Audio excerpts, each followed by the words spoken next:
Jeshi la Polisi mkoa wa Mwanza tulikwisha toa taarifa za kupotea, za kutokuonekana kwa watu wao.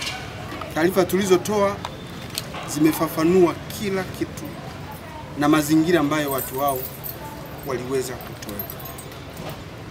Sambamba na haya, matukio yote hayo mawili likiwepo hili la mwisho la Daniel Chonchorino limefunguliwa jalada na uchunguzi ulianza pasi kuchelewa baada ya kupokea taarifa kutoka kwa ndugu na familia yake.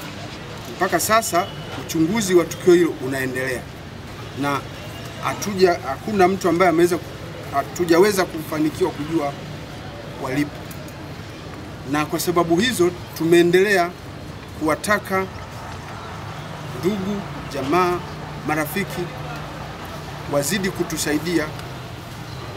Kama wana taarifa zozote, sisi tutazifanyia kazi.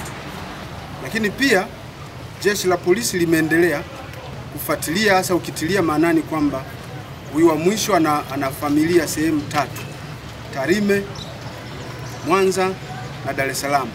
Ofisi ya mkuu wa upelelezi wa makosa ya jinai mkoa wa Mwanza wanaendelea kufika maeneo hayo yote wakishirikiana na makachero wengine katika maeneo. Tunaendelea kutafuta habari za hapa na pale na kutafuta.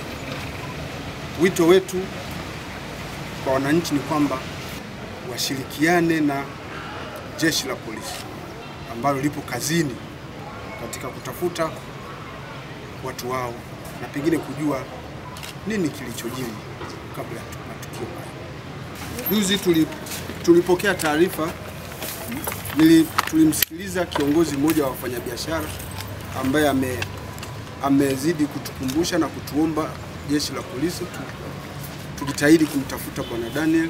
Nichukue nafasi hii kumweleza mwananchi huyo na wananchi wote wa mkoa wa Mwanza kwamba uchunguzi unaendelea, na hilo ombi lake sisi tulilipokea, na kimsingi kwetu sisi tunafanya kazi wala hatuombi, ni sehemu ya kazi yetu.